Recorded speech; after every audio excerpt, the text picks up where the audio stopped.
ప్రభునందు ప్రియమైన దేవుని బిడ్డలారా, మన ఆరాధన ఆరంభించుకునడానికి గాను 4వ కీర్తన పాడుకుందాం. దేవా దివ్యానంత ప్రభావ అనే కీర్తన.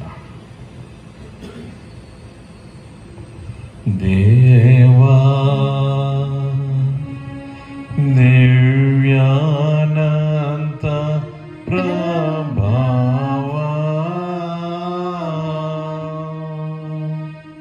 మాం పాహి ఘనయేహోవా స్థావర జంగమ సహిత నిఖిల జగ దావన పావన భావ నిరంతర దేవా దివ్యానంత ప్రభావ మాం పాహి ఘనయేహోవా సారా కారుణ్య పారవారా సర్వజ్ఞ నిర్వికార యేసు నామావతార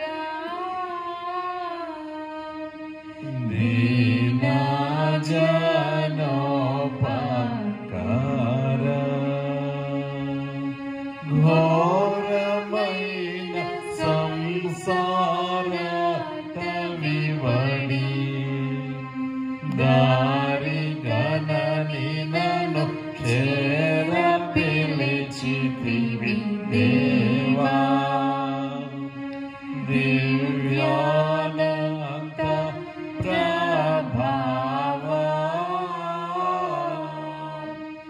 మాం పాహి ఘనయేహోవా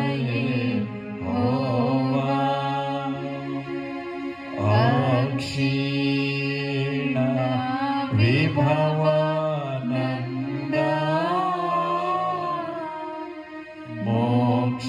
మోక్షరాజ్య మహిమాధ్యక్ష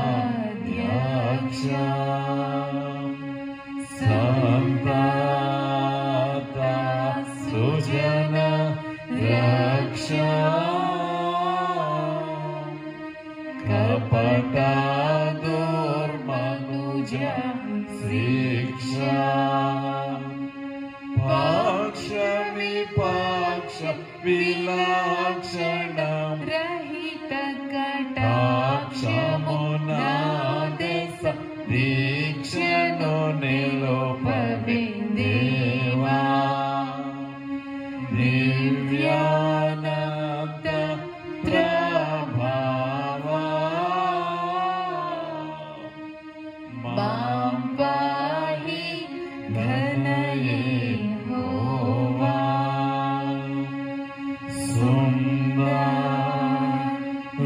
సుందరాశ్చర్య గుణ బృంద బంధుర నిత్యానంద సాధు సజ్జన వంద్య ఖండిత కలుష బృంద మందమతిని నాడి ముక్కడు తెలి ఓంద చేసిని యందు నిలుపగది దేవా దివ్యానంత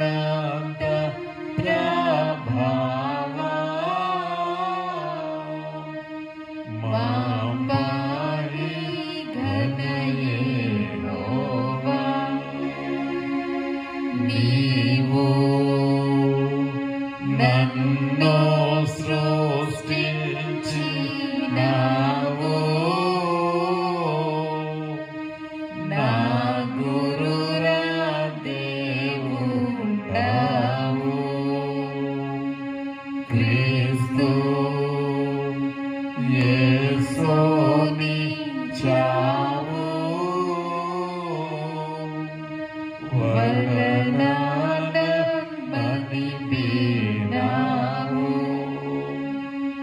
పావన జనక సుతాత్మల తోడను కేవలమోకడవై వెలిగెడి ప్రభుదేవా దివ్యానంద ప్రభావా మాం పాహి ఘనయేహోవా ప్రేమా స్వరూప నిత్య క్షేమా పతితా పవన నామా దాసా లోకాబ్ది సోమా సర్వేశ పరమధామా మేలు మెరుగని నీ చూడనధముడా నో మహాత్మదయతో మన్నింపబడేవా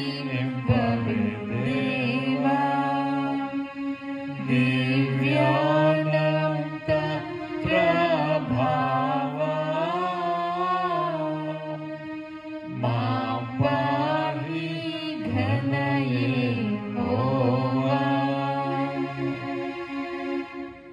30వ పూటలో ఉన్నటువంటి సాయంకాల ఆరాధన. ఓ ప్రభువా, నా పెదవులను తెరువుము. అప్పుడు నా నోరు నీ స్తోత్రమును బయలుపరచును. ఓ దేవా, నన్ను విడిపించుటకు త్వరగా రమ్ము. ఓ ప్రభువా, నా సహాయము నాకు త్వరగా రమ్ము. తండ్రికి నీ కుమారునికి పరిశుద్ధాత్మకును ఆదియందు ఇప్పుడెల్లప్పుడు యుగ యుగములందున్నట్లు మహిమ కలుగుగాక. ఆమేన్, ఆమేన్, హల్లెలూయా. 15వ దావీదు కీర్తనను ఉత్తర ప్రచోత్తర రీతిగా చదువుకుందాము. కీర్తనలు 15 ఉత్తర ప్రచోత్తర రీతిగా చదువుకుందాం. యెహోవా, నీ గుడారములో అతిథిగా ఉండదగిన వాడెవడు? నీ పరిశుద్ధ పర్వతము మీద నివసింపదగిన వాడెవడు? యథార్థమైన ప్రవర్తన కలిగి నీతిని అనుసరించుచు హృదయపూర్వకముగా నిజము పలుకువాడే. అట్టివాడు నాలుగుతో కొండెములాడడు, తన చెలికానికి కీడు చేయడు, తన పొరుగువాని మీద నింద మోపడు. అతని దృష్టికి నీచుడు అసహ్యుడు. అతడు యెహోవా యందు భయభక్తులు గల వారిని సన్మానించును. అతడు ప్రమాణము చేయగా నష్టము కలిగినను మాట తప్పడు. తన ద్రవ్యము వెట్టికియడు. నిరపరాధిని చెరుపుటకై లంచము పుచ్చుకొనుడు. ఈ ప్రకారము చేయువాడు ఎన్నడూనూ కదల్చబడడు. తండ్రికి కుమారునికి పరిశుద్ధాత్మకు ఆదియందు ఇప్పుడు ఎల్లప్పుడూ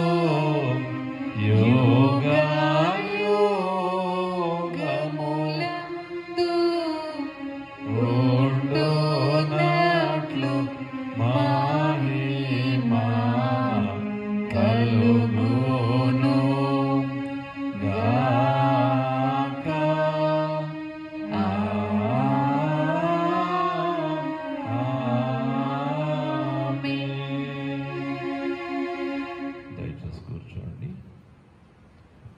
ధ్యాన వాక్యము 34వ కీర్తన 11వ వచనము నుండి 15వ వచనం వరకు.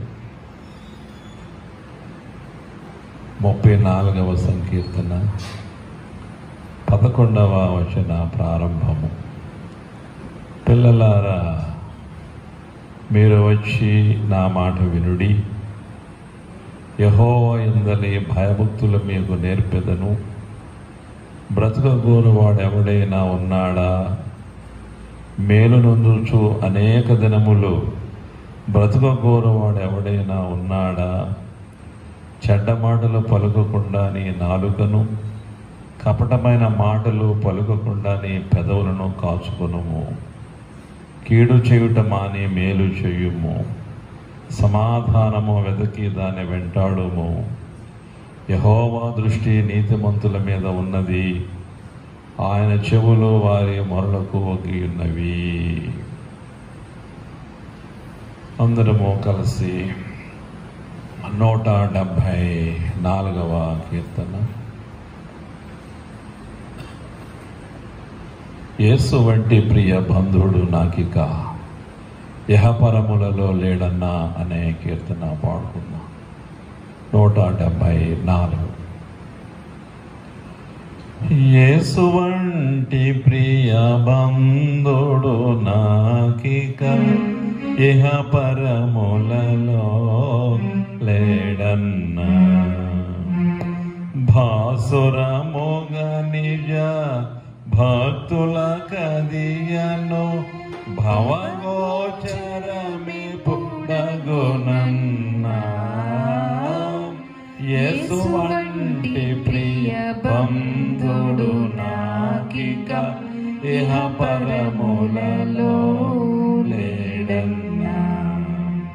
ఊరు పేరు పరువులు పురువులు మరి యూడగొట్టబడినను కాని కోరిమితో క్రీస్తుడు మాకుండిన కొదువరాదు గొప్పయు పోదు. యేసు వంటి ప్రియ బంధుడు నాకిక ఇహపరములలో లేడన్నా. ఆడికలు తిరస్కారములు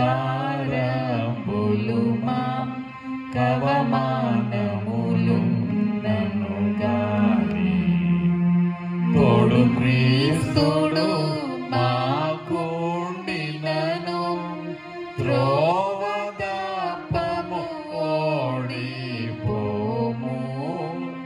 యేసు వంటి ప్రియ బంధుడు నాకిక ఇహపరములలో లేడన్నా. తగ్గుబాటులను సిగ్గుబాటులను తల మీదను రాలిన కాని దగ్గర మా పాలిట ప్రభువుండగా సిగ్గును పొందము తగ్గున గోదము. యేసు వంటి ప్రియ బంధుడు నాకిక ఇహపరములలో లేడన్నా. ఎన్నెన్నో శోభన బాధలు చెల రేగి మనల చూపినయపుడు కన్న తండ్రి వలె నోదార్చుచుతన ఘనవాగ్బలమునకును వాణిని. యేసు వంటి ప్రియ బంధుడు నాకిక ఇహపరములలో లేడన్నా. మనసు కృంగి పలు చింతల చేత మట్టబడిన వేళను మాకు ధనవాగ్దత్తములను చేతుల లేవనెత్తి ఎంతో సంతసమొసగును. యేసు వంటి ప్రియ బంధుడు పరములలో లేడన్నా. తల్లిదండ్రులు విడిచిన గాని తాను వదలడేప్పుడు మమ్ము. ఉల్లము నేర్పి పిలిచిన వేళ ఓహోయనుచు దరికి వచ్చు. యేసు వంటి ప్రియ బంధుడు నాకిక ఇహ పరములలో లేడన్నా. అతడుండని పరమండలము ఇక వెదకిన గాని అగపడదు. శిథినాతడు మా మతి నివసించిన అతులిత సౌఖ్యం బలియే మోక్షము. యేసు వంటి ప్రియ బంధుడు నాకిక ఇహ పరములలో లేడన్నా. ప్రార్థన చేసు. పరిశుద్ధుడమైన తండ్రి, ప్రేమ స్వరూపుడమైన ప్రభువా, నీకు వందనాలు నాయనా. నిన్ను కీర్తించి నిన్ను ఆరాధించి నీ వాక్యాన్ని చదువుకున్నాము. చదువుబడిన వాక్యాన్ని ఇప్పుడు ధ్యానించునై ఉంటుండగా నీ వాక్యము ద్వారా మా అందరితో మాట్లాడండి ప్రభువా. వినగలిగే చెవి, గ్రహించగల మనస్సు కూడి వచ్చిన బిడ్డలందరికీ దయచేయమని ప్రార్థన చేస్తూ ఉన్నాం. మరి ఆన్లైన్ ద్వారా ఎంతమంది బిడ్డలు ఈ వాక్యాన్ని ఇప్పుడు వినబోతున్నారు నాయన, వారిని కూడా మీరు దీవించి ఆశీర్వదించమని, నన్ను నీ ఆత్మతో నింపి నడిపించమని, నన్ను నీ సిలువ చాటును మరుగుపరచిన ద్వారా మా అందరితో మీరే మాట్లాడి మహిమ పొందమని యేసయ్య ఘనమైన నామమున వేడుకుంటున్నాను తండ్రి, ఆమేన్. దయచేసి కూర్చోండి. ప్రభువునందు ప్రియమైన దేవుని బిడ్డలారా, 34వ సంకీర్తనను మనము ధ్యానిస్తూ వస్తూ ఉన్నాం. మరి సమయంలో 11వ వచనము నుండి 15వ వచనం వరకు దేవుని వాక్యాన్ని మనము ధ్యానం చేసుకుందాం. భక్తుడు దావీదు ఏమని సెలవిస్తున్నాడు? పిల్లలారా, మీరు వచ్చి నా మాట వినుడి. ఎవరైతే దేవుని వాక్యాన్ని వింటారో వారందరూ పిల్లలే. ఎవరి పిల్లలు? దేవుని పిల్లలు. దేవుని వాక్యాన్ని వినే వారందరూ దేవుని పిల్లలు. దేవుని వాక్యాన్ని వినని వారు దెయ్యం పిల్లలు. ఇక్కడ భక్తుడు అంటున్నాడు, పిల్లలారా మీరు వచ్చి నా మాట వినుడి. యెహోవా యందు భయభక్తులు మీకు నేర్పెదను. యెహోవా యందు భయము భక్తి మీకు నేర్పిస్తా. అసలు భయం అంటే ఏంటో, భక్తి అంటే ఏంటో మీకు నేర్పుతాను. భయము కలిగిన వాడు దేవుని పట్ల, భక్తి కలిగిన వాడు దేవుని పట్ల ఎలా నడుచుకుంటాడో సెలవిస్తూ ఉన్నాడు. 12వ వచనంలో, బ్రతుకగోరువాడు ఎవడైనా ఉన్నాడా? మేలు నొందుచు అనేక దినములు బ్రతుకగోరువాడు ఎవడైనా ఉన్నాడా? ఉంటే వాడు ఏం చేయాలో చెప్తున్నాడు 13వ వచనములో.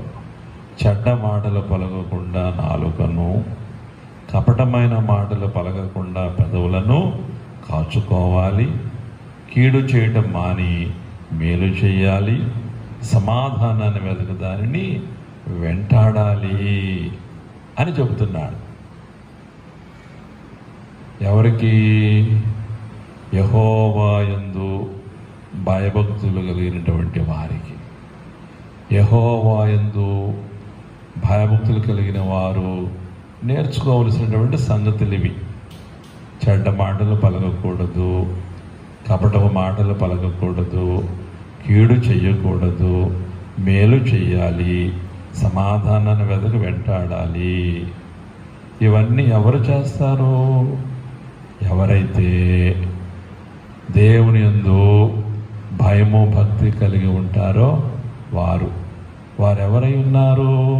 పిల్లలు, దేవుని పిల్లలై ఉన్నారు అనే సత్యాన్ని దేవుని వాక్యం ద్వారా నేను మీకు తెలియజేస్తున్నాను. స్టార్టింగ్లో అంటున్నాడు, బ్రతుకగోరవాడు ఎవడైనా ఉన్నాడా అని అడిగాడు. ఇది క్వశ్చన్ మార్క్. బ్రతుకగోరవాడు ఎవడైనా ఉన్నాడా? ఉంటే వాడొక ప్రార్థన చెయ్యాలి. ఏమిటి ఆ ప్రార్థన అంటే, నీతిని బట్టి నన్ను బ్రతికించుము దేవా అని ప్రార్థన చేయాలి. ఈ మాట 119వ సంకీర్తన 40వ వచనంలో మనం చూస్తాం. నీతిని బట్టి నన్ను బ్రతికింపుము. ఎవరు చేయాలి ఈ ప్రార్థన? బ్రతుకుగోరువాడు. ఇక్కడ క్వశ్చన్ చేశాడు కదా భక్తుడు, ఏమని? బ్రతుకుగోరువాడు ఎవడైనా ఉన్నాడా? మనందరం బ్రతకాలనే కోరుకుంటాం కదా. మనందరం బ్రతకాలని కోరుకుంటామా, చనిపోవాలని కోరుకుంటామా? బ్రతకాలనే కోరుకుంటాం కదండి. బ్రతకగోరువాడు ఏం చేయాలట? ప్రార్థన. ఏమని? నీతిని బట్టి నన్ను, నీ నీతిని బట్టి నన్ను బ్రతికించుము దేవా అని ప్రార్థన చేయాలి. రెండవది, అదే సంకీర్తన 119:88లో నీ కృపచేత నన్ను బ్రతికింపుము అని ప్రార్థన చేసుకోవాలి. ఆయన కృప లేకపోతే మనం బ్రతకలేమండి. బ్రతికిన అది బ్రతుకే కాదు. సార్థి సంఘంతో ప్రభు అన్నారు కదా, చిన్న ఆస్యాలో ఉన్నటువంటి 7 సంఘాలతో ప్రభు మాట్లాడారు ప్రకటన గ్రంథములో. సార్థి సంఘముతో ఏమన్నారు? ఓ సార్థి సంఘమా, జీవించుచున్నావన్న పేరు మాత్రం ఉన్నది కానీ నీవు మృతుడవే. కాబట్టి మనం బ్రతకాలంటే ఆయన కృప ఉండాలి. కాబట్టి ప్రార్థన చేయాలి, ప్రభువా నీ కృప చేత నన్ను బ్రతికింపుము అని. మూడవది అదే సంకీర్తన, అంటే 119:25 నీ వాక్యము చేత నన్ను బ్రతికింపుము. మనల్ని బ్రతికించేది ఏంటండి? దేవుని వాక్యము. సైతానుడు ప్రభువును శోధిస్తున్నాడు. 40 దినాలు ఉపవాస దీక్ష చేసి విరమించిన తర్వాత ఆయన ఆకలి కొనగా అప్పుడు వచ్చాడు. అప్పుడు వచ్చి, నువ్వు దేవుని కుమారుడవైతే ఈ రాళ్ళకు ఆజ్ఞాపించు, రొట్టెలు అయిపోతాయి, కాబట్టి రాళ్ళను రొట్టెలుగా చేసుకు తినొచ్చు కదా అని అంటున్నాడు. ఆ సంగతి ప్రభువు తెలియదా? ఆడు చెప్పాలా వచ్చి? అయితే ప్రభు అన్నాడు, తెలుసునండి, వాడికి వాక్యానుసారంగానే సమాధానం ఇచ్చాడు. వాక్యానుసారంగానే వాడికి బుద్ధి చెప్పాడు ప్రభువారు. ఏమని? మనిషి రొట్టె వలన మాత్రము కాదు కానీ దేవుని నుండి వచ్చు ప్రతి మాట వలన జీవించును. దేన్ని బట్టి జీవిస్తాడు మనిషి? రొట్టె వలన మాత్రము కాదు. ఒకవేళ రొట్టె వలన భౌతికంగా శారీరకంగా నువ్వు జీవిస్తావేమో. ఎంతకాలం? 50 ఏళ్ళ, 60 ఏళ్ళ, 70 ఏళ్ళ, 80 ఏళ్ళ, 90 ఏళ్ళ, 100 ఏళ్ళ, కొన్ని 200 ఏళ్ళ? ఎంతకాలం? అది శారీరక సంబంధమైంది. కానీ ఈ జీవితం దేవుని నోటి నుండి వచ్చు ప్రతి మాట వల్ల మనం జీవిస్తాం. ఈ జీవితము శాశ్వతం, ఇహపరాలలో జీవిస్తాం. ఆ జీవితాన్ని గురించి ప్రభు మాట్లాడుతున్నారు. మనిషి రొట్టె వలన మాత్రము కాదు, దేవుని నోటి నుండి వచ్చు ప్రతి మాట వలన జీవిస్తాడు. దేవుని నోటి నుండి వచ్చిన మాటలే దేవుని వాక్యం అండి. కాబట్టి మనం ప్రార్థన చేయాలి, దేవా నీ వాక్యము చేత నన్ను బ్రతికింపుము అని. 4వది 154వ వచనం, నీవిచ్చిన మాట చొప్పున నన్ను బ్రతికింపుము. నీవిచ్చిన మాట చొప్పున దేవుడు మనకు మాట ఇచ్చాడు, నేను నిన్ను బ్రతికిస్తానని, నీకు నిత్య జీవాన్ని ఇస్తానని, నిన్ను రక్షిస్తానని, నిన్ను మోక్షానికి నడిపిస్తానని ఆయన మాట ఇచ్చాడు కనుక ఆయన మాట తప్పని దేవుడు. కాబట్టి నువ్వు ప్రార్థన అయితే చేయాలి, ఏమని? నీవిచ్చిన మాట చొప్పున నన్ను బ్రతికించు నాయనా అని ప్రార్థన చేయాలి. తర్వాత 80వ సంకీర్తన 18వ వచనం, 143వ సంకీర్తన 11వ వచనంలో నీ నామమును బట్టి నన్ను బ్రతికింపుము అంటున్నాడు. మన ప్రార్థనలో ఇవన్నీ వాడాలి. అప్పుడు ఎప్పుడు చేసుకునేటట్టుగా కాకుండా ఈ లేఖనాలు ఎత్తి పట్టుకుని ప్రభువా నన్ను ఇలా ఇలా ఇలా బ్రతికించాలి. ఎలా? నీతిని బట్టి, కృపచేత, వాక్యము చేత, నీవిచ్చిన మాట చేత, నీ నామును బట్టి నన్ను బ్రతికించు అని మనము ప్రార్థన చేయాలి. అలా బ్రతికిస్తే నేనేం చేస్తానంటున్నాడు భక్తుడు ఇక్కడ? నిన్ను స్తుతిస్తాను అంటున్నాడు. ఇన్ని రకాలుగా దేవా నువ్వు నన్ను బ్రతికిస్తే నేను నిన్ను స్తుతిస్తాను. ఆ మాట కూడా ఎక్కడ వాడుతున్నాడు? 119వ సంకీర్తన 175వ వచనంలో అంటున్నాడు, నీవు నన్ను బ్రతికింపుము, నేను నిన్ను స్తుతించెదను అంటున్నాడు. నీవు నన్ను బ్రతికించుము, నేను నిన్ను స్తుతిస్తాను. కాబట్టి ప్రియులారా, బ్రతకగోరువాడు ఎవడైనా ఉన్నాడా? వాడు ఈ ప్రార్థన చేయాలి. ఈ లేఖనాలు ఎత్తి పట్టుకుని ప్రార్థనలో ఉంచుకోవాలి.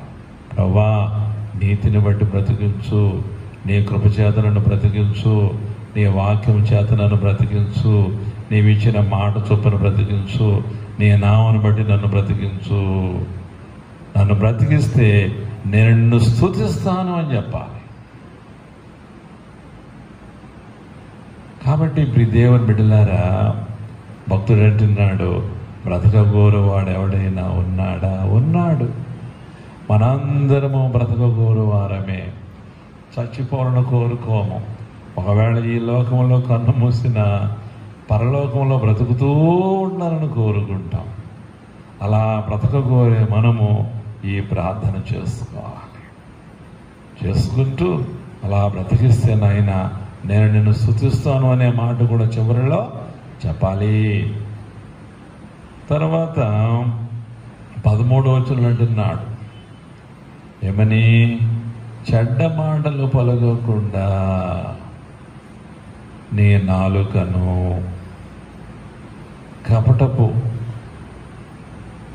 కపటమైన మాటలు పలకకుండా నీ పెదవులను కాచుకొనుము. ఈ నాలుక ఇది ఎంత ప్రమాదకరమైనదో యాకోబు భక్తకోడు వ్రాస్తూ తన 2వ అధ్యాయంలో సెలవిస్తాడు. యాకోబు నాలుక అగ్ని అన్నాడు. నాలుక ప్రకృతి చక్రానికి, జనన చక్రానికి చిచ్చుపెడుతుంది అని చెప్పాడు. నాలుక అగ్నియే అంటాడు. దాన్ని ఎవడు సాధుపరచ జాలడు, అది బహుగా అదిరిపడుతుంది అని నాలుక దాని యొక్క భయంకరతను గురించి యాకోబు తన పత్రికలో సెలవిస్తాడు. ప్రియులారా, ఈ నాలుక ఎన్ని రకాలుగా ఉంటుందో తెలిసిన ఈ నాలుక కీర్తనకారుడే సెలవిస్తాడు. కీర్తన 5:9 ఇచ్చకములాడు నాలుక అన్నాడు. ఇచ్చకములాడు నాలుక. రెండవది 57:4 అంటున్నాడు కీర్తన, వాడిగల కత్తి లాంటి నాలుక. వాడు మాటలతో చంపేస్తాడు రా బాబు మనల్ని అంటారు చూసారా. వాడు మాట్లాడితే పొడుచుకున్నట్టుగా ఉంటుంది రా గుండెల్లో అంటూ ఉంటారు. ఎలాంటి నాలుకలు అవి? వాడిగల కత్తి. మూడవది భూ సంచారము చేసే నాలుక. 73వ కీర్తన 19వ వచనం. నేను ఎక్కడే ఉంటాను కానీ నా నాలుక అమెరికా వెళ్ళొస్తుంది, జర్మనీ వెళ్ళొస్తుంది, జపాన్ వెళ్ళొస్తుంది. ఏమండి, భూ సంచారం చేసి వస్తుంది ఇది. అంటే నేను ఎక్కడే ఉంటాను, నా నాలుక మాత్రం అమెరికాలో ఉన్న వాడి గురించి మాట్లాడుతుంది, జర్మనీలో ఉన్న వాడి గురించి మాట్లాడుతుంది, జపాన్లో ఉన్న వాడి గురించి మాట్లాడుతుంది. భూ సంచారం చేయడం అంటే అదేనమాట. దీనికి ఎంత కెపాసిటీ ఉంది కదా, ఎంత పవరో. అన్నట్లోనే ఉంటుంది, కనిపించి కనిపించినట్లుగానే ఉంటుంది. నా నాలుగు మీకు కనిపిస్తుందా? సరిగా కనపడదు, కానీ ఇది ఎంత అదిరిపాటో దీనికి కదా. ఇది భూ సంచారం చేస్తుంది. ఇది ఎక్కడే ఉంటుంది, ఎవరాను గురించో ఇక్కడ మాట్లాడుతుంది కదా. వాళ్ళలాగా వీళ్ళలాగా, అమెరికాలో ఉన్నవాడు అలాగా, అది ఎలాగా, వీడెలాగా, జర్మనీలో ఉన్నవాడు అలాగా, జపాన్లో ఉన్నవాడు ఎలాగని తెలిసిన వాడు అందరి గురించి చెప్తుంది ఇది కదండి. భూ సంచారం చేసి వస్తూ ఉంటుంది అన్నమాట. ఎంత పవర్ఫుల్లో చూడండి నాలుక. మనం చేయలేం భూ సంచారం, మనం చేయగలమా? కానీ మన నాలుక చేస్తుంది అంటండి, చుట్టూ వచ్చేస్తుంది, తిరిగి వచ్చేస్తుంది అన్నమాట ఇది అదే. అదే అన్నాడు 73:9.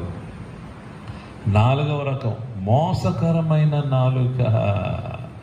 120వ సంకీర్తన 3వ వచనం, రోమా 3:13.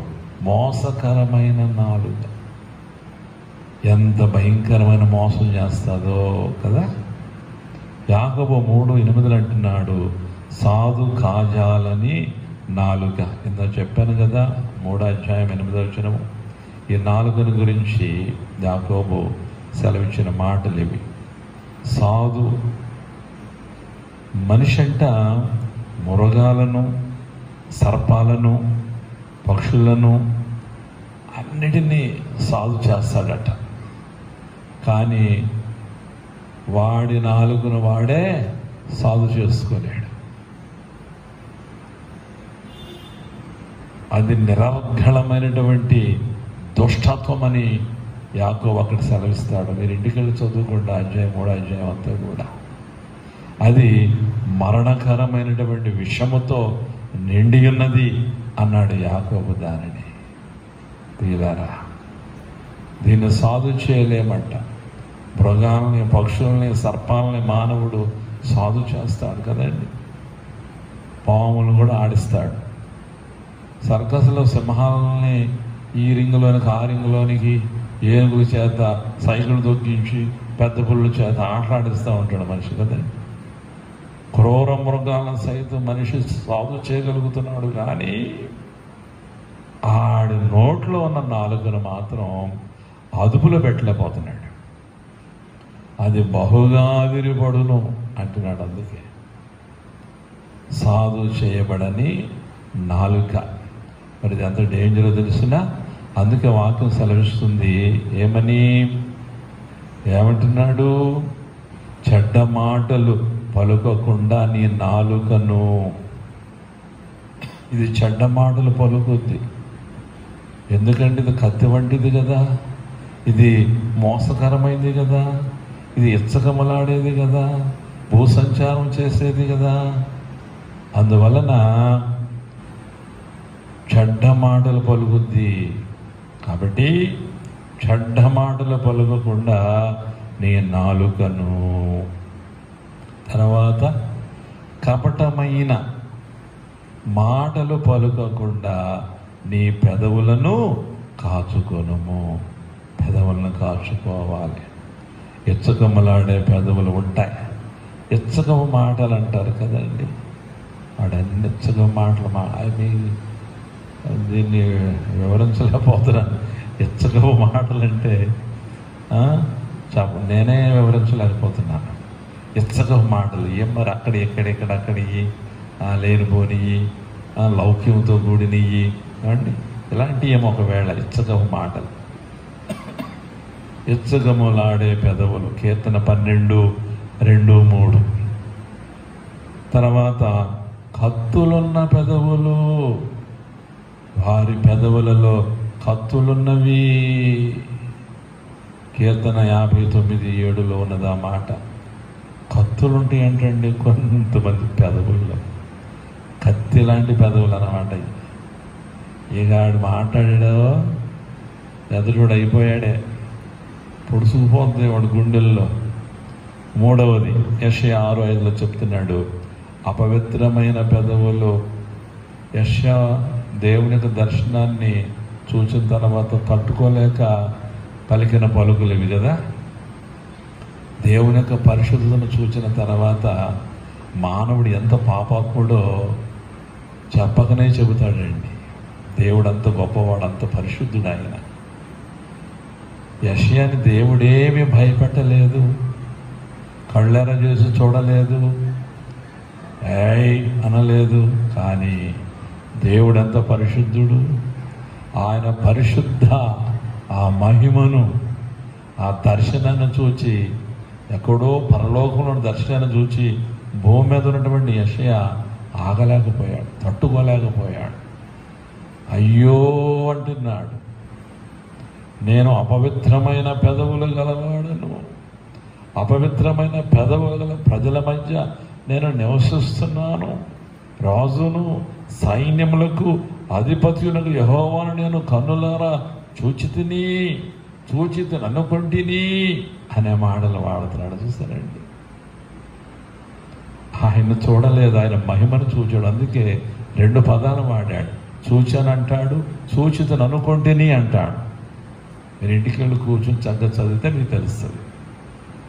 నేను అంతా వివరించడం నాకు టైం కుదరదు కనుక. ఏం చూశాడు? ఆయన ముఖాన్ని చూడలేరు. ఎందుకు? నేడు కూడా చాలామంది అంటూ ఉంటారు, మేము దేవుడిని చూసాం. చూడలేరండి దేవుని. ఆయన మహిమను చూశాడు. ఇక్కడ యెషయా కూడా చూచానని చెప్పి మళ్ళీ నేను చూచితును అనుకుంటుని అన్నాడు. ఏం చూశాడు? ఆయన ముఖాన్ని చూడాలి, ఆయన మహిమను చూశాడు. ఎంత మహిమగల దేవుడో, దోతలు ఏ రీతిగా ఆయన స్తుతిస్తున్నారో, ఆయన సింహాసనం ఎలాగుందో, ఆయన వేసుకున్న అంగీ ఎలాగుందో వర్ణిస్తున్నాడు. కానీ ఆయన ముఖాన్ని చూడలేదు. దేవుడు అన్నాడు కదా, మోషే అంతటి భక్తుడినే ఏ నరుడు నన్ను చూచి బ్రతుకాడు అని చెప్పాడు. దేవుడే చెప్పాడు. అలాంటి పరిస్థితుల్లో యెషయా చూస్తాడా? మోషే అంతటి గొప్ప భక్తుడే చూడలేకపోయాడు కదా. అపవిత్రమైన పెదవుల వెలిగిన వాడిని, అపవిత్రమైన పెదవుల ప్రజల మధ్య నివసిస్తున్నాడని చెప్పినటువంటి యెషయా చూడగలుగుతాడా దేవుని ముఖాన్ని? ఇప్పుడు కూడా ఆయన కుమారుడైన యేసయ్య ముఖాన్ని ఎవరు చూడలేరు. దర్శనాల్లో కూడా ఆయన యేసు ప్రభువారు అనే నిశ్చయత, అవగాహన మనకు కలుగుద్ది. ఆయన దర్శిస్తే వెలుగు, మహా వెలుగు, మహా తేజస్సుతో ఆయన కనిపిస్తారు. ఆయన స్వరాన్ని మనం వింటాం, కానీ ఆయన ముఖాన్ని మాత్రం చూడలేమంట. ప్రభు ముఖాన్ని. మహామహిమ కలిగినటువంటి దేవుడు ఆయన. ఎందుకంటే ఆ దర్శనాలు పొందిన భక్తులే చెప్పారు, ఈ దేవుని బిడ్డలారా, అంత మహిమగల దేవుడు ఆయన. కాబట్టి దేవుని యొక్క మహిమను చూచి యెషయా అంటున్నాడు, అపవిత్రమైన పెదవులు కలిగిన వాడిని అంటున్నాడు. రోమా 3:13 పౌలు అంటున్నాడు, సర్ప విషమున్న పెదవులు, వారి పెదవుల క్రింద సర్ప విషమున్నది అన్నాడు. కాబట్టి ఇప్పుడు దేవుని బిడ్డలారా, బ్రతుకగోరువాడు, మేలు నొందుచు అనేక దినములు బ్రతుకగోరువాడు చెడ్డ మాటలు పలగకుండా నాలుకను, కపటమైన మాటలు పలగకుండా పెదవులను కాచుకోవాలి. మరి నాలుకను గురించి చెప్పాను, పెదవుల గురించి చెప్పాను. నాలుక అంత భయంకరమైంది, పెదవులు కూడా అలాంటివి కనుక కాచుకోవాలి అంటుంది దేవుని వాక్యం. కపటమైన మాటలు పలుకోకుండా నీ పెదవులను, నీ నాలుకను కాచుకో. ఎందుకంటే ఎంత డేంజరస్ లక్షణాలు ఈ నాలుగుకి ఉన్నాయి, ఈ పెదవులకు కూడా ఉన్నాయి. నా నోరు నా ఇష్టం వచ్చినట్లు మాట్లాడతానంటే కుదరదండి. ప్రభు ఏమన్నారు? విస్తారమైన మాటలలో దోషముండక మానదు అన్నాడు. కాబట్టి విస్తారముగా విస్తరించి మాట్లాడకూడదండి. ప్రసంగి ఏమన్నాడు? దేవుడు ఆకాశమందున్నాడు, నువ్వు భూమి మీద ఉన్నావు, నీ మాటలు కొద్దిగా ఉండాలి. ప్రభు ఏమన్నారు? మరలా వ్యర్థమైన ప్రతి మాటను గురించి విమర్శ దినమందు లెక్క అప్పజెప్పాలి అన్నాడు. కాబట్టి ఎలా పడితే అలాగా ఇష్టం వచ్చినట్లుగా మాట్లాడేస్తూ ఉంటారు కొంతమంది, వ్యర్థమైన మాటలు మాట్లాడతారు. ప్రభు అన్నారు లెక్క చెప్పాలి వాడికి కూడా. ఎందుకంటే నోరిచ్చింది ఆయనే, మాటలు ఇచ్చింది ఆయనే. వ్యర్థమైన మాటలు పలకడానికి కాదు, ఆయన నీకు నాలుకను, పెదాలని, నోటిని ఇచ్చింది. కాబట్టి జాగ్రత్త.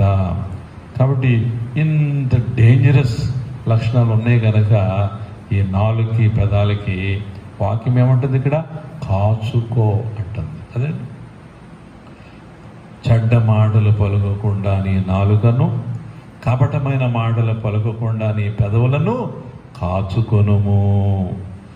అలా కాచుకుంటేనే మేలు నొందుచు అనేక దినాలు నీవు బ్రతుకుతావు. ఇంకొక విషయం 14వ వచనంలో సెలవిస్తున్నాడు, కీడు చేయుట మాని మేలు చెయ్యుము, సమాధానము వెతకి దానిని వెంటాడుము. కీడు చేయుట మాని మేలు చేయండి. యెషయా 56:2లో చక్కని మాట ఉంది, ఏ కీడు చేయకుండా తన చేతిని బిగబట్టువాడు ధన్యుడు. ఎవరు ధన్యులు? ఏ కీడు చేయకుండా నువ్వు ఎదుటివారికి ఏ కీడు చేయకూడదు. ఒకవేళ ఎదుటివాడికి కీడు చేయడానికి నీ చేతులు ముందుకు వస్తున్నాయా, నీ చేతులను బిగబట్టుకో. చాపొద్దు కీడు చేయడానికి, మేలు చేయడానికి చాపు, కీడు చేయడానికి చాపకు. బిగబట్టుకో. ఒకవేళ ఎదుగుతుంది నేను కీడు చేయడానికి నీ చేతులు ముందుకు వెళుతుంటే బిగబట్టుకో, సాగనీయద్దు ముందుకి. వాక్యం సెలవిస్తుంది, ఏ కీడు చేయకుండా తన చేతిని బిగబట్టువాడు ధన్యుడు అని వాక్యం సెలవిస్తుంది. కాబట్టి ప్రియులారా, మేలు చేయాలి అట, మేలు చేయుము. చూడండి, మేలును గురించి మాట్లాడతాను. ఇర్మియా 6:16లో ఏమని వ్రాయబడిందో నేను చదువుతాను, మీరు చూడండి. ఇర్మియా 6:16లో దేవుడు ఇర్మియా ద్వారా ఏమని సెలవిస్తున్నాడు? యెహోవా ఎలాగూ సెలవిచ్చుచున్నాడు అంటున్నాడు ఇర్మియా. దేవుని యొక్క మాట ఏమిటి? మార్గములలో నిలిచి చూడుడి, పురాతనమైన మార్గములను గురించి విచారించుడి, మేలు కలుగు మార్గమేది అని అడిగి అందులో నడుచుకొనుడి, అప్పుడు మీకు నెమ్మది కలుగును. సరే, మీకు మేలు కలుగు మార్గం ఏదో తెలియనప్పుడు ఏం చేయాలట? అడగాలంట, అడిగి తెలుసుకోవాలట, తెలుసుకొని అందులో నడుచుకోవాలట, అప్పుడు మీకు నెమ్మది కలుగుతుందంటండి, శాంతి కలుగుతుంది, సమాధానము కలుగుతుంది కదండి. కాబట్టి దేవుడు సెలవిస్తున్నటువంటి మాట, మార్గములలో నిలిచి చూడండి, పురాతన మార్గాల గురించి విచారణ చేయండి, మేలు కలుగు మార్గం ఏది అని అడిగి అందులో నడుచుకోండి, అప్పుడు మీకు నెమ్మది కలుగుతుంది, నెమ్మది కలుగుతుంది. కాబట్టి మేలు కలిగే మార్గం మీద అడిగి తెలుసుకోవాలి. తెలియకపోతే ఆ మేలు కలిగే మార్గం యేసయ్య ఉంచిన మార్గం, అదే శిలువ మార్గం, అదే జీవ మార్గం, నిత్య జీవానికి నడిపించే మార్గం, అదే రక్షణ మార్గం. నేనే మార్గాన్ని అన్నాడు. ఆయనే ఆ మార్గం. ఆ మార్గంలో నువ్వు నడిస్తే నీకు మేలు, నీకు నెమ్మది కలుగుతుందనే విషయాన్ని దేవుడు తెలియజేస్తున్నాడు. మార్కు 14:7 ప్రభు అంటున్నారు, బీదలు ఎల్లప్పుడూ మీతోనే ఉన్నారు, మీకు ఇష్టమైనప్పుడల్లా వారికి మేలు చేయవచ్చును. బీదల గురించి ప్రభు మాట్లాడుతున్నారు. బీదలు ఎల్లప్పుడూ మీతోనే ఉంటున్నారు కదా, కాబట్టి మీకు ఇష్టమైనప్పుడల్లా వారికి మేలు చేయండి. పేదవాళ్ళకి ఏం చేయమంటున్నాడు ప్రభువారు? మేలు చేయమంటున్నాడు. లోక 6:27 కూడా అంటున్నారు ఆయన. ఇది చాలా కఠినమైన మాట. ఇది మరి మీరు యాక్సెప్ట్ చేస్తారో లేదో కానీ ప్రభు అంటున్నారు లోక 6:27, మీ శత్రువులను ప్రేమించుడి, మిమ్మల్ని ద్వేషించు వారికి మేలు చేయుడి. చేయగలమా? ఇది పాటించగలమా మన జీవితంలో? అందుకే నేను చెప్తాను, ధర్మశాస్త్రాన్నైనా పాటించవచ్చేమో కానీ యేసయ్య మాటలు పాటించడం అంటే ధర్మశాస్త్రాన్ని అధిగమిస్తూ ముందుకు వెళ్ళడమే. ప్రభువారు అన్నారు, ఆయనే ధర్మశాస్త్రాన్ని అధిగమిస్తూ ముందుకు వెళుతూ, ధర్మశాస్త్రములో వ్రాయబడిన మాట మీరు విన్నారు కదా, నేను మీతో చెప్పునదేమనగా అంటాడు. మరి ధర్మశాస్త్రం శత్రువును ప్రేమించమని చెప్పలేదండి, మిమ్మల్ని ద్వేషించే వారికి మేలు చేయమని చెప్పలేదు. కంటికి కన్ను, పంటికి కన్ను, చేతికి చెయ్యి, కాలుకు కాలు అని చెప్పింది. నీ కన్ను పీకాడా? పీకయ్యాడు కాదు. ఈ చేయి నరిగాడా? నరికయ్యాడు.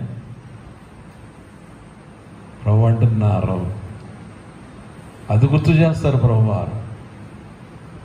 మీ శత్రువులను ద్వేషించండి అని చెప్పబడిన మాట మీరు విన్నారు కదా, నేను మీతో చెప్పునదేమనగా, పరలోకమందున మీ తండ్రికి మీరు కుమారులు కుమార్తెలు కావాలి అంటే మీ శత్రువులను ప్రేమించండి అన్నాడు. మిమ్మల్ని ద్వేషించే వారికి మేలు చేయుడి. చేయగలవా? మనల్ని ద్వేషించే వారికి మనం మేలు చేయగలమా చెప్పండి? కానీ ప్రభు చేయమన్నారు. చేయడానికి కావలసిన శక్తిని ఆయనే ఇవ్వాలని మనం ఆయనకు ప్రార్థన చేయాలి, అప్పుడు చేయగలం. అంతేగాని మన స్వశక్తితో మాత్రం ఇది చేయలేం. ప్రభు సహాయం ఉండాలి మనకి. కాబట్టి మరి అన్నీ పాటించి ఇది పాటించకపోయినా పరలోకం ఏమి వెళ్తాం? మనం క్షమించబడం కదా, కాబట్టి మనం ప్రేమించబడలేం కదా. కాబట్టి ప్రభు అంటున్నారు, మీ శత్రువును ప్రేమించండి, మిమ్మల్ని ద్వేషించే వారికి మేలు చేయండి. ప్రభా, మా శత్రువులను ప్రేమించే మనస్సు, మమ్మల్ని ద్వేషించే వారికి మేలు చేసే మనస్సు మీరే దయచేయాలి నాయన. ఎందుకంటే ఇది ఎవరు ఆచరించలేరండి, చాలా కష్టం. ప్రభు యొక్క సహాయం మనకు ఉండాలి. ఆయన సహాయం లేకపోతే ఈ వాక్యం మన జీవితంలో నెరవేర్చడం అనేది చాలా కష్టం. ఎందుకంటే మన మనస్తత్వాలు ఎలాగుంటే, ఎవరైనా చిన్నమాట మన విషయంలో అంటే వెంటనే మన మనసు మారిపోతుంది, మన మూడు, మన ముఖం మారిపోతుంది కదండి. చిన్నదానికి కూడా మరి చాలా భయంకరం. శత్రువుల్నే ప్రేమించమన్నాడు, మనం ద్వేషించే వారికి మేలు చేయమన్నాడు. ప్రార్థన సహకారం, ప్రార్థన ద్వారానే ఇది మన జీవితం నెరవేర్చగలం, లేకపోతే నెరవేర్చలేమండి. కాబట్టి ప్రతి ఒక్కరు ప్రార్థన చేసుకోవాలి, ప్రభువా ఇది నా జీవితంలో నెరవేర్చే మనస్సు నాకు మీరే ఇవ్వాలి ప్రభువా, అని మీరు ప్రార్థన చేసుకోవాలి, తప్పించుకోకూడదు. యోహాను 5:29 కూడా ప్రభు అంటున్నారు గొప్ప మాట. యోహాను సువార్త 5:29 అంటున్నారు ప్రభువారు, మేలు చేసిన వారట జీవ పునరుత్థానానికి బయటకు వస్తారంటండి. ఆయన రాకడ సమయంలో, తీర్పు సమయంలో నిద్రించినటువంటి మృతులు, మేలు చేసిన వారేమో జీవ పునరుత్థానానికి, కీడు చేసిన వారు తీర్పు పునరుత్థానానికి సమాధుల్లో నుండి బయటకు వస్తారట. అంటే ఇప్పుడు చచ్చిపోయిన వాళ్ళు ఆత్మల సమాధుల్లో లేవండి. వాళ్ళు మీరు అనుకోవచ్చు ఆ సమాధిలో పుర్రె, కళేబరం, ఎముకలు అయ్యే ఉంటాయి. సమాధుల్లో మన ఆత్మలు ఉండవు. పరదేశంలో ఉన్నాయి మన ఆత్మ ఉంటాయి. అంటే నిద్రించిన వారి ఆత్మలు ఎక్కడుంటాయి? పరలోక పరదేశంలో ఉంటాయి. ప్రభు రాకడలో ఎక్కడెక్కడ ఎవరెవరు సమాధులు చేయబడ్డారో వారి ఆత్మలు మరలా అక్కడికి వస్తాయి. వచ్చి సమాధుల్లో నుండి బయటకు వస్తాయి, రావాలి. ప్రభు అందుకన్నారు, దీనికి ఆశ్చర్యపడకండి, ఒక కాలము వస్తుంది, ఆ కాలమున సమాధుల్లో ఉన్నవారు ఆయన శబ్దాన్ని వింటారు. విని మేలు చేసిన వారు జీవ పునరుత్థానాన్ని పొందుతారు, కీడు చేసిన వారు తీర్పు పునరుత్థానాన్ని పొందుతారు అని చెప్పారు. కాబట్టి మనము జీవ పునరుత్థానాన్ని పొందాలి, నిత్య జీవానికి వారసులము కావాలి. మరి నిత్యము ప్రభుతో యుగయుగాలు జీవిస్తూ ఉండాలి అంటే మేలు చేస్తూ ఉండాలి. ప్రభు అన్నారు కదా, మేలు చేసిన వారు జీవ పునరుత్థానాన్ని పొందుతారు అని. కాబట్టి మనం మేలు చేద్దాం, చేతనైనంత వరకు మేలే చేయాలి, కానీ కీడెవ్వరికీ చెయ్యకూడదు. కీడు చేసే లక్షణం సైతాను గాడి లక్షణం అది. మేలు చేసే లక్షణం దేవుని యొక్క లక్షణం అది. మరి మనం దేవుని బిడ్డలం కదా, దేవుని బిడ్డలం కదా, మనం మేలే చేయాలి, కష్టమైనా సరే తప్పదు. అపోస్తుల కార్యాల 10:38 ప్రభువాని గురించి ఏమని రాయబడిందో తెలుసునా? ఆయన ఈ లోకంలో ఎలా సంచరించారో తెలుసా? ఆయన మేలు చేయుచు సంచరించుచుండెనని ప్రభువుని గురించి చెప్పబడిందండి. అపోస్తుల కార్యములు 10:38 ఆయన మేలు చేయుచు సంచరించుచుండెను. దయాలను బట్టిన వాళ్ళు వెళ్ళగొట్టాడు, రోగుల ముడి స్వస్థపరిచాడు, పేదల మీద కనికరపడుతుండేవాడు కదండి. ప్రజలకి ఎన్ని మేలులు, ఎన్ని ఉపకారాలు ఆయన చేసేవారో. ఆయన మేలు చేయుచు సంచరించుచు ఉండెను. మనము కూడా ఈ లోకంలో చేతనైనంత మట్టుకు, చేయగలిగినంత మట్టుకు మేలు చేస్తూనే మనము సంచరిస్తూ ఉండాలి. ప్రభు అలాగే సంచరించారు ఈ లోకంలో, మనము కూడా అలాగనే సంచరించాలి. ఒకవేళ అలా చేయలేదనుకోండి, మేలైనది చేయలేదనుకోండి, చేయకపోతే వచ్చిందని తెలిసిన ఏమంటే మేము కీడు చేయటం లేదు, మేలు కూడా చేయటం లేదు అనే ప్రబుద్ధులు ఉన్నారు, బహు తెలివైన వాళ్ళు ఉన్నారు కదా. మేము మేలు చేయము, కీడు చేయము, అలాగా సలివుడు ముద్దలాగా తటస్థంగా అలా ఉండిపోతున్నా. మా వల్ల ఎవరికి మేలు జరగదు, కీడు జరగదు, కీడు చేయట్లేదు కదా, పర్వాలేదు కదా అనుకునేవారు ఉన్నారు కదండి. మేలు చేయకపోతే ఏంటో తెలిసినా, యాకోబు 4:17 ఏమని సెలవిస్తుంది? యాకోబు 4:17 మేలైనది చెయ్యనెరిగియు అలాగు చెయ్యని వానికి పాపము కలుగును. మేము మేలు చేయట్లేదు, కీడు చేయట్లేదు అని అనుకునే వాళ్ళకి ఇది. మేలైనది చేయనెరిగియు, నీకు తెలుసు మేలైనది చేయడం, నీకు తెలుసుండి చేయడానికి నీకు మనస్సు రాదు, అయితే అది నీకు పాపము అనే వాక్యం సెలవిస్తుంది. నేను చెప్పట్లేదండో, వాక్యం సెలవిస్తుంది. యాకోబు 4:17. మేలైనది చేయనెరిగియు అలాగు చేయని వానికి పాపము కలుగును. మరి పాపం వెళితే పాపి పరలోకానికి వెళ్ళిపోతాడా? వెళ్ళడు కదా. కాబట్టి జాగ్రత్త. చివరికి వచ్చేస్తున్నాను. రోమా 12:21లో ఒక చక్కని మాట, ఇంకో మాట పౌలు భక్తుడు సెలవిస్తున్నాడు. ఏమని? రోమా 12:21లో మేలు చేత కీడును జయించుము అంటున్నాడు. సరేండి, మేలుకున్న శక్తి ఇక్కడ చెప్తున్నాడు. మేలు చేత జయింపబడేది ఏంటో తెలుసా? కీడు.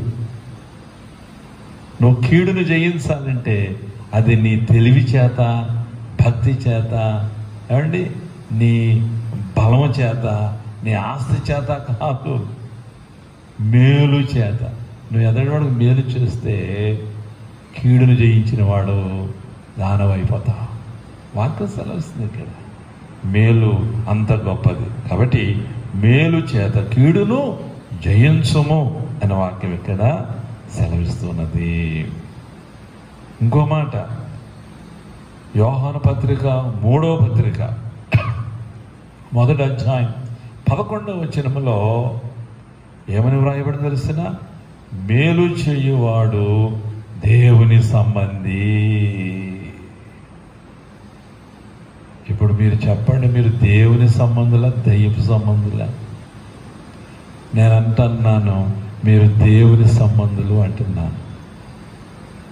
ఎందుకంటే మీరు మేలు చేస్తున్నారు కదా. చేస్తున్నారు, అందరికీ మేలు చేస్తున్నారా?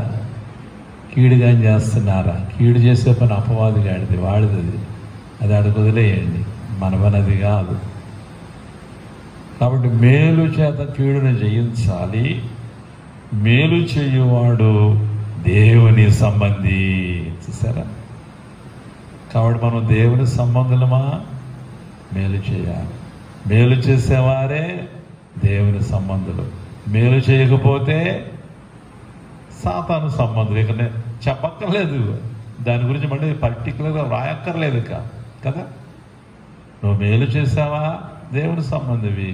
చేయలేదా? సాతాను సంబంధం. అంతే. కాబట్టి మేలు నొందుచు అనేక దినాల బ్రతుకు వాడు ఏం చేయాలి? చెడ్డ మాటలు పలుకకుండా నాలుకను, కపటమైన మాటలు పలుకకుండా పెదవులను కాచుకోవాలి.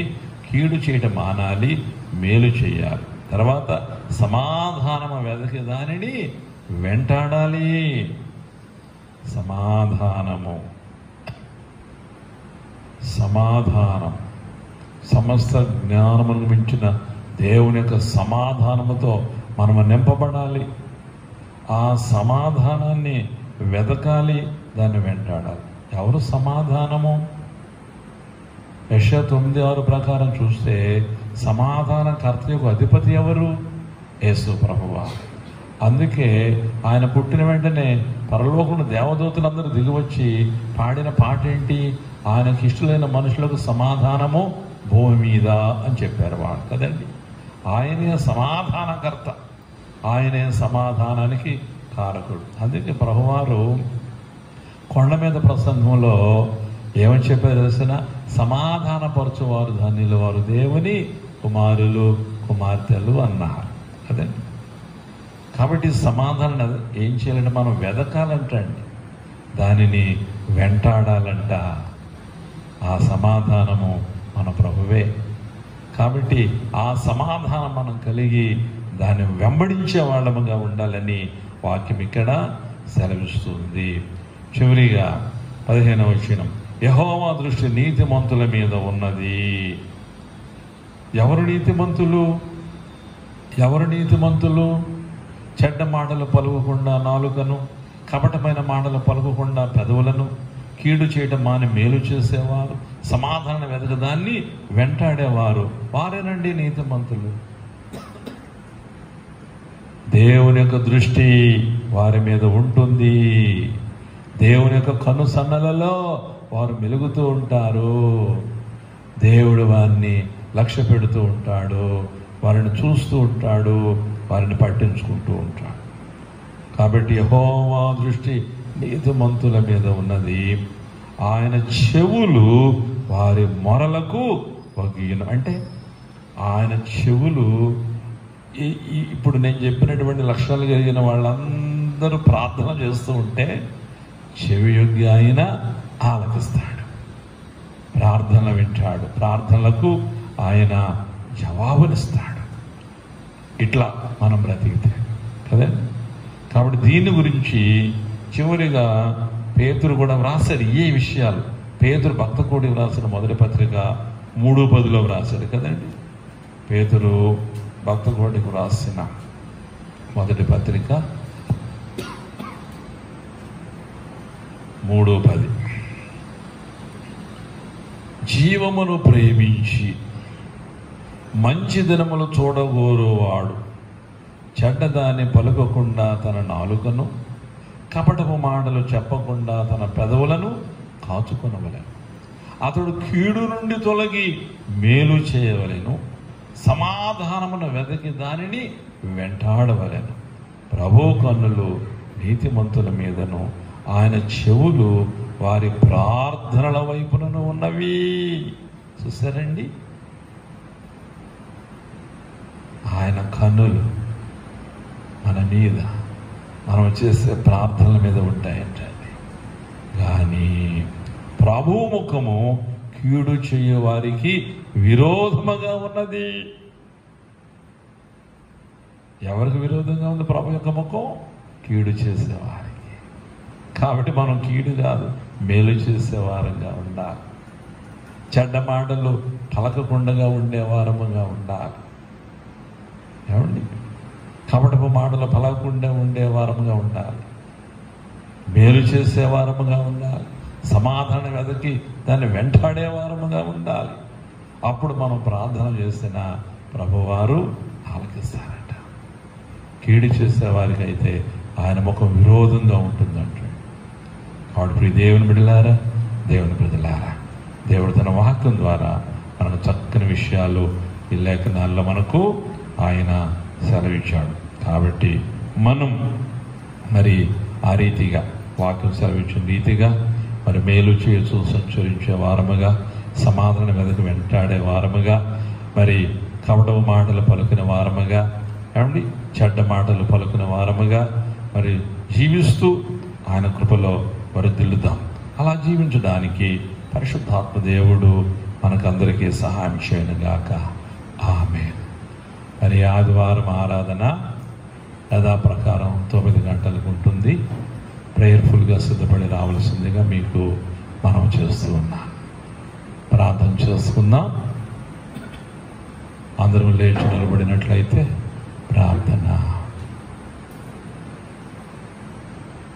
పరిశుద్ధుడైన తండ్రి, ప్రేమ స్వరూపుడమైన ప్రభువా, నీకు వందనాలు, నీకు స్తుతులు, నీకు స్తోత్రాలు నాయనా. నాయనా, అనే వాక్యం ద్వారా మేము ఈ లోకములో మేలు నందుచు అనేక దినములు, అనేక సంవత్సరాలు ఎలా బ్రతకాలో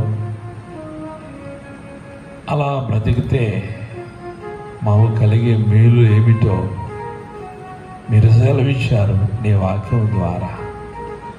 కాబట్టి నీ వాక్యం వెలుగులో అనేక సంగతులు చూడగలిగాము నాయన. మాకు చక్కని అవయవాలను ఇచ్చావు, నాలుకని ఇచ్చావు, పెదవుల్ని ఇచ్చావు, మాటలు ఇచ్చావు, చేతులు ఇచ్చావు. కాబట్టి మేలు చేసే విషయంలో చేతులు బిగబట్టకూడదు, కీడు చేసే విషయంలో బిగబట్టాలి. అలాగనే నాలుకతో మరి ఎదుటి వారికి ఉపయోగపడే మాటలే పలకాలి. దీవెనకరమైన మాటలు, ఆశీర్వాదమైన మాటలే పలకాలి. శాపవచనాలు కానీ, అబద్ధాలు కానీ, చాడీలు కానీ, ద్వేషపు మాటలు కానీ, అసూయతో కూడిన మాటలు కానీ, ఎచ్చకమలాడే మాటలు కానీ మేము పలకకూడదు. మేము తీర్పులో నిలవబడతాం. కాబట్టి వ్యర్థమైన ప్రతి మాటను గురించి విమర్శ దినమందు లెక్క చెప్పాలని మీరు సెలవిచ్చారు కదా. కాబట్టి నాయన, మీరు మాకు ఇచ్చిన ఈ యొక్క అవయవాలను నీతికి సాధనాలుగా మేము వాడడానికి సహాయం చేయమని ప్రార్థన చేస్తున్నా. కూడి వచ్చిన ప్రతి కుమారుణ్ణి, ప్రతి కుమార్తెను పేరు పేరును దీవించు నాయన, పేరు పేరును ఆశీర్వదించు. చదువుకుంటున్న బిడ్డలు తెలుగుతో జ్ఞానంతో నింపబడడానికి సహాయం చేయండి. ఉద్యోగాలు చేసుకునే బిడ్డలు వారి విధులలో తోడుగా ఉండండి. రిటైర్ అయిన బిడ్డలను దీవించండి, ఆయురారోగ్యాలతో దీవించండి. వ్యాపారాలు ఆయా వృత్తులు చేపట్టి కొనసాగించుకునే బిడ్డల్ని మీరు దీవించండి. ఇంటి పనులు చేసుకునే బిడ్డల్ని ఆశీర్వదించండి. కష్టార్జితం, రెక్కల కష్టం, ఆదాయాల సమస్తాన్ని దీవించండి. లోటు లేని జీవితం, సమృద్ధికరమైన జీవితం అందరికీ ప్రసాదించండి.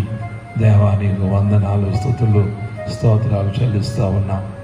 కూడి వచ్చిన కుమారులు, కుమార్తెలు, ఈ బిడ్డల ప్రార్థన అవస్థలు ఏమై ఉన్నవో, మరి నిన్ను ఏమేమి అడుగుతున్నారో నాయన, ఈ బిడ్డల యొక్క మొరలకు చెవియొగ్గుతానని సెలవిచ్చావు. ఈ బిడ్డలపై నీ దృష్టి ఉంటుందని సెలవిచ్చావు. నీ కన్నులు చూస్తున్నాయి, నీ చెవులు ఈ బిడ్డలు చేసే ప్రార్థనలు వింటున్నాయి. మరి ఏ ఏ మనవులు పెడుతున్నారో ఆ ప్రకారంగా వీరిడల మీరు జరిగించండి. దేవానికి స్తోత్రాలు. బిడ్డలందరిపై మీ ఆత్మను కుమ్మరించండి. పరిశుద్ధాత్మలో ఆనందించడం అంటే ఏంటో ఈ బిడ్డలకు అనుభవపూర్వకముగా మీరే నేర్పించండి ప్రభువా. పరిశుద్ధాత్మలో ఆనందించే భాగ్యం, అట్టి ధన్యత ఈ బిడ్డలకు ఇవ్వండి ప్రభువా. నీకు వందన. పరిశుద్ధాత్మలో ఆనందం ఇంకా ఈ బిడ్డలు ఎవరైనా రుచి చూడకపోతే రుచి చూపించు నాయన. తండ్రి నీకు వందనాలు, స్తుతులు, స్తోత్రాలు. మరి ఆదివారం ఆరాధనకు మేము సిద్ధపడుతున్నాం తండ్రి. పునరుత్థాన దినమది నాయన. మరి ఆ దినానికి మీరు యజమానుడవు, ప్రభుడవు, దేవుడవు ఉన్నావు గనుక నీ సన్నిధిలో సమాజముగా కూడి నిన్ను ఆరాధించాలి, నిన్ను కీర్తించాలి, నీ నామాన్ని గొప్ప చేయాలి. కాబట్టి తగిన సిద్ధపాటు మాకందరికీ దయచేయండి. వచ్చే ఆదివారం 9 గంటలకు మరలా మమ్మల్ని అందరినీ నీ సన్నిధిలో మీరే సమావేశపరచండి నాయన. నీకు వందనాలు, స్తోత్రాలు నాయన. మరి వాక్యం విన్న బిడ్డలు అలాగనే ఆన్లైన్ ద్వారా ఇప్పుడు రికార్డ్ చేసి పంపిస్తూ ఉంటుండగా మరి ఎంతమంది బిడ్డలు విన్నారో, వినిన ప్రతి కుమారుని, ప్రతి కుమార్తెను పేరు పేరును దీవించి ఆశీర్వదించమని, మీరు త్వరలో రాబోతున్నారు కనుక తగిన సిద్ధపాటు మాకందరికీ మీరే ప్రసాదించమని, మరి వైరస్ను చాలా వరకు మీరు కంట్రోల్ చేస్తున్నారు ప్రభా, తగ్గిస్తున్నారు. దీన్ని పూర్తిగా కంట్రోల్లో పెట్టండి, పూర్తిగా తొలగించి అందరికీ సంపూర్ణ ఆయురారోగ్యాలు దయచేయమని వేడుకుంటున్నాను. ఇప్పుడు బిడ్డలు తమ గృహాలకు వెళుతూ ఉంటుండగా క్షేమముగా గృహాలకు చేర్చమని, గృహాల్లో చేరుకొని సంతోషించి నీకు వందనాలు చెల్లించే భాగ్యం ఈ బిడ్డలందరికీ మీరే ప్రసాదించమని ప్రభువైన యేసయ్య ద్వారా వేడుకుంటున్నాను తండ్రి. ఆమేన్. పరలోకమందున మా తండ్రి, నీ రాజ్యం వచ్చుగాక, నీ చిత్తం పరలోకముందు నెరవేరుచున్నట్లు భూమి మీద నెరవేరునుగాక. మా అనుదిన ఆహారమును దయచేయము. మన అపరాధములు చేసిన వారిని మేము క్షమించిన ప్రకారము మా అపరాధములను క్షమించము. శోధనలకు తేక దుష్టుని తప్పించము. రాజ్యమును, శక్తియు, మహిమయు నిరంతరము నీవై ఉన్నవి. ఆమేన్. పరమ తండ్రి అయిన దేవుని ప్రేమ, లోక రక్షకుడైనటువంటి యేసయ్య కృప, పరిశుద్ధాత్మని అన్యోన్య సహవాసము, సమాధానము సదాకాలము మీపై, మీ కుటుంబాలపై, ఈ వాక్యాన్ని వినిన ప్రతి కుటుంబంపై ఉండునుగాక. ఆమేన్. రాత్రి అయ్యేగా నిరభయకు, రాత్రిపై చీకటులు క్రమ్మెను, సహాయమేమీ లేని